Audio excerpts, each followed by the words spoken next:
Hello and welcome. My name is Barnabas and I'm the project manager for the new Aeronauto Sky Searcher program. This is going to be a huge change to the way we work, so I'm here to give you a presentation on these various parts of Agile and how Agile methodology would suit the Sky Searcher program. So what is the Agile mindset? This is based around the Agile Manifesto, which was written by IT and software professionals.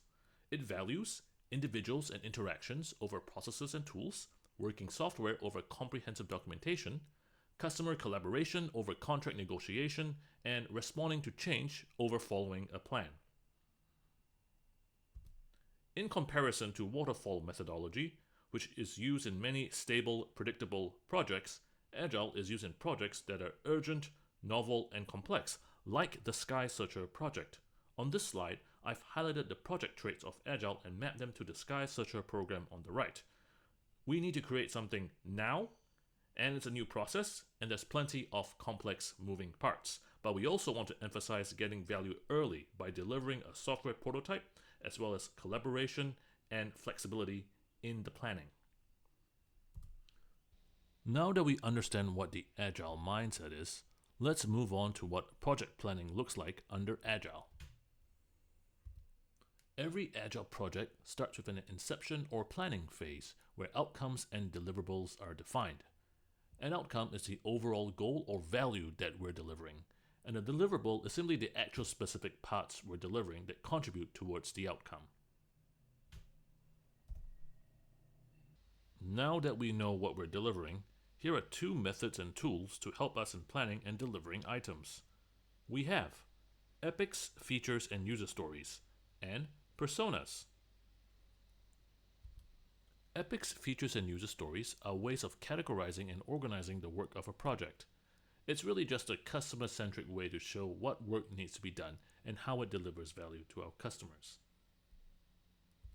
For example, the epic could be the mobile app platform, and the feature could be the app login. And the user story could be a statement like, as a business customer, if I forget my password, I can reset it using different methods, such as email, authenticator, or calling in.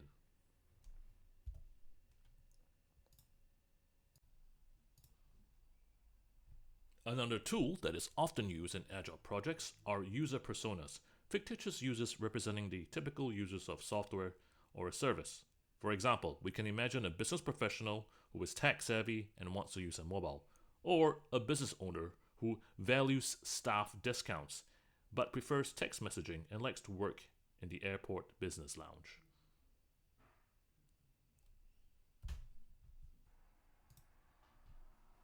So how do we estimate and prioritize our work? One tool we use is planning poker, which is about assigning points to features and user stories to estimate the workload and value of something, originally using numbers on poker cards. This allows teams to prioritize and evaluate the most important items to work on first.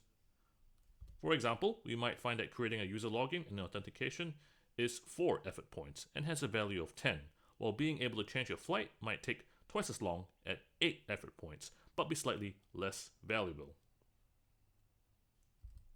This is used together with sprints, which is a predefined block of time, for example, 2 weeks.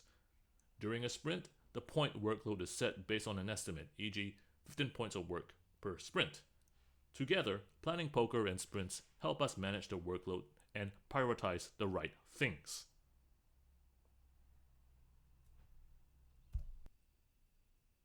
Now that we're done project planning and estimating our work, let's talk more about value and value-driven delivery.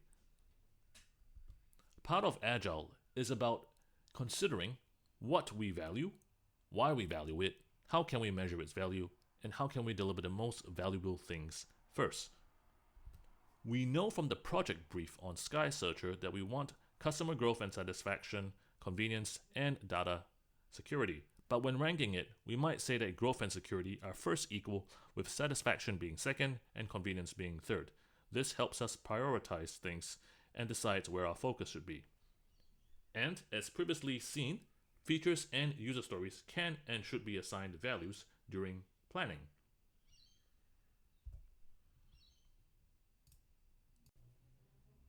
Speaking of valuing, part of the Agile mindset is seeking feedback from customers, stakeholders, and usage data to help decide what feature will be the most valuable to develop next. As previously seen, features have value points to help us with this process.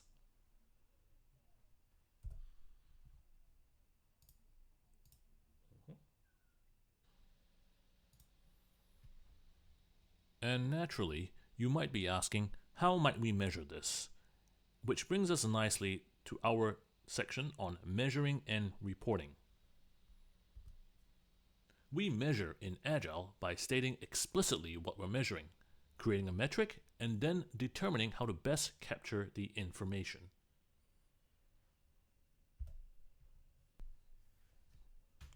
For example, we might be measuring the stability and reliability of the online platforms, and the metric is that the platform should only be offline during scheduled maintenance times.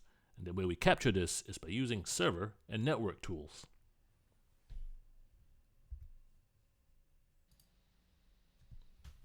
And finally, Agile reporting.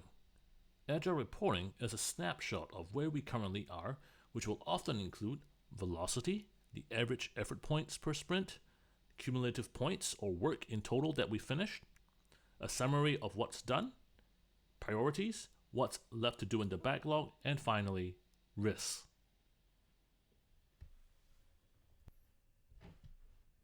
And last but not least, stakeholder communications.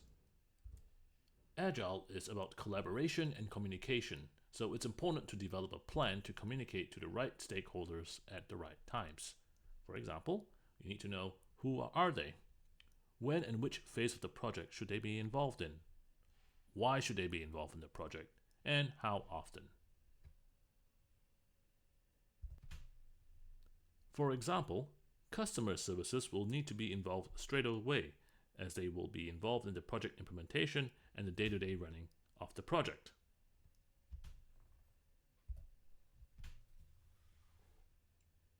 And that concludes your quick Agile tour. Hopefully, I've shown you just how Agile can be applied to the Sky Searcher program. I'm happy to answer questions on this for the next few minutes or anytime after the meeting. Thank you.